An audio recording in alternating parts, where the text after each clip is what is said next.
إن الحمد لله نحمده ونستعينه ونستغفره ونعوذ بالله من شرور أنفسنا ومن سيئات أعمالنا من يهده الله فلا مضل له ومن يضلل فلا هادي له ونشهد أن لا إله إلا الله ونشهد أن محمدًا عبده ورسوله أما بعد فإن خير الحديث كتاب الله وخير الهدي هدي محمد صلى الله عليه وسلم وشر الأمور محدثاتها وكل محدثة بدعة وكل بدعة ضلالة وكل ضلالة في النار. أعوذ بالله من الشيطان الرجيم. قل إن صلاتي ونسكي ومحياي ومماتي لله رب العالمين لا شريك له وبذلك أمرت وأنا أول المسلمين. محترم بھائیوں، دوستوں، نوجوانوں، ماؤں اور بہنوں، آج کا جو موضوع ہے وہ ہے کہ اللہ کے نام پر ذبح کرنا چاہیے، غیر اللہ کے نام سے ذبح نہیں کرنا چاہیے۔ غیر اللہ کے نام پہ ذبح کرنا یہ اللہ کے ساتھ شریک ٹھہرانا ہے۔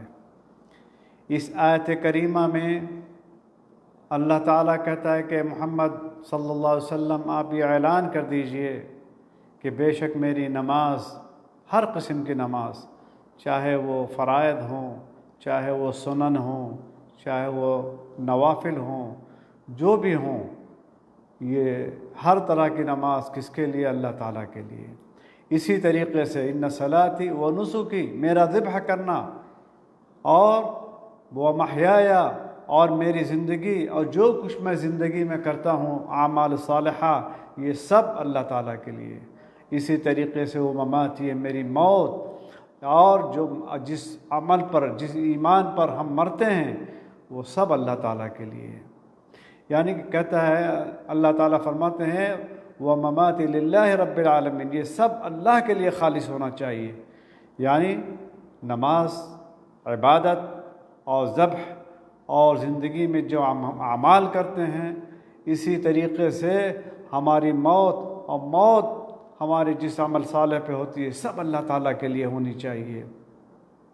تو اس آیت میں اللہ تعالیٰ نے سب سے پہلے جس چیز کا ہمیں حکم دیا ہے کہ ہمارا ہر کام اللہ کے لیے ہونا چاہیے۔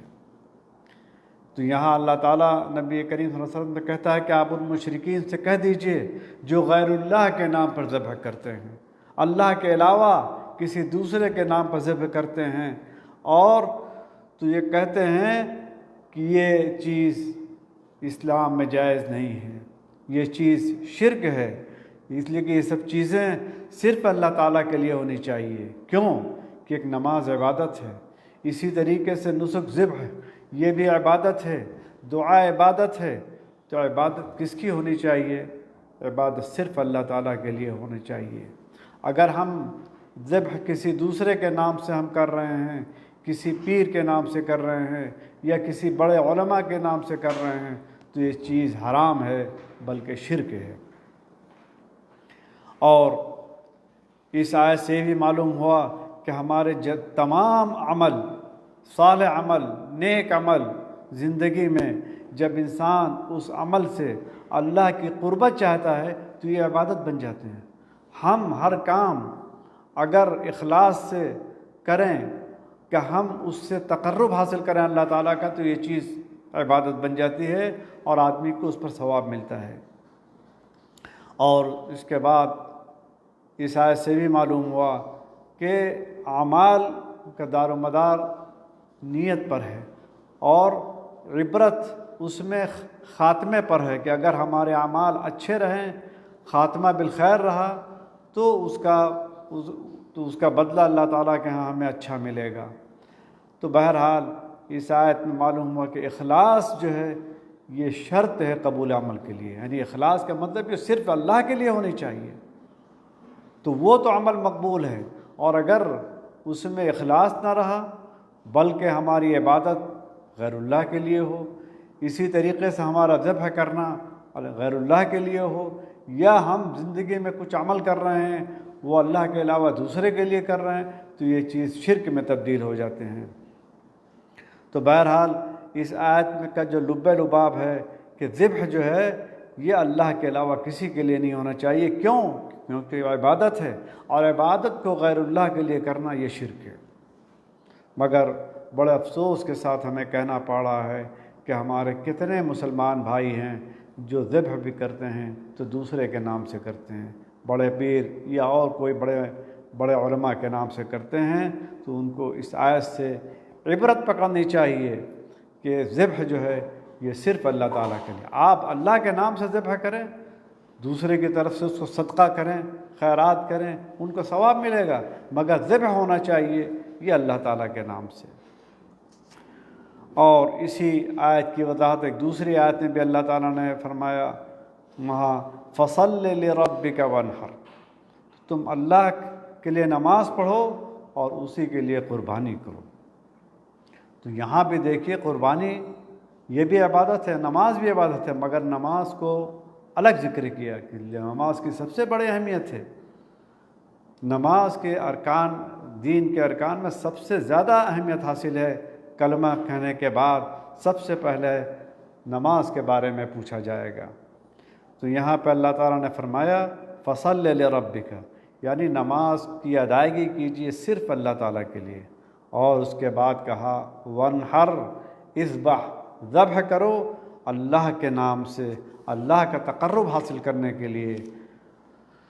تو یہاں پہ دیکھیے اللہ تعالیٰ نے دو عبادت کا ذکر کیا، اور کیا کیا ہے؟ نماز ہے اور نحر، ذبح کرنا۔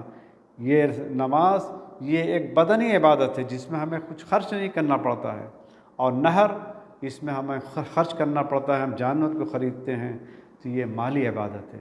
یعنی چاہے وہ عبادت بدنی ہو یا مالی عبادت ہو، یہ صرف اللہ تعالیٰ کے لیے ہونی چاہیے، اللہ کے علاوہ کسی کے لیے نہیں۔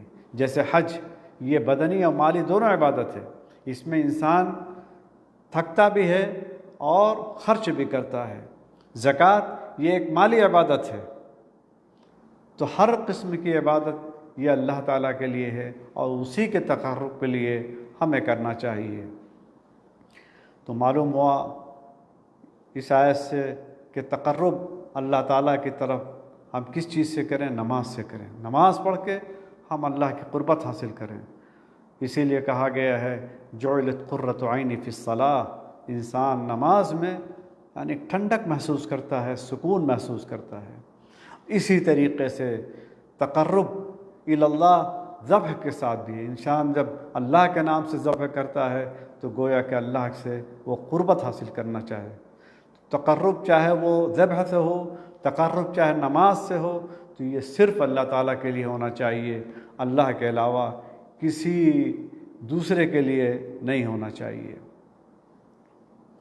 اور اس کے بعد ایک لمبی حدیث ہے جس میں یہ کہا گیا ہے کہ لعن اللہ من ذبح لغیر اللہ۔ یہ ایک لمبی حدیث ہے، انشاءاللہ آئندہ ہفتہ میں اس حدیث کو مکمل طریقے سے شرح کی جائے گی، تاکہ وہاں اور جو دوسری باتیں ہیں ان سب کا ذکر ہو جائے۔ تو یہاں اللہ تعالیٰ لعنت بھیجتا ہے۔ لعنت کے معنی یہ ہے کہ اس کو رحمت سے دور کر دیتا ہے، رحمت سے اس کی طرف سے ہٹا دیتا ہے۔ تو یہ بہت بڑی آدمی کی یہ بدبختی ہے کہ وہ اللہ کی رحمت سے دور ہو جاتا ہے۔ تو ہم اللہ تعالیٰ سے دعا کرتے ہیں کہ اللہ تعالیٰ ہمیں ہر قسم کے شرکیات سے، ہر قسم کے بدعات سے محفوظ رکھے، اور ہمارے دل کو نور سے بھر دے، توحید سے بھر دے۔ وآخر دعوانا ان الحمد للہ رب العالمین۔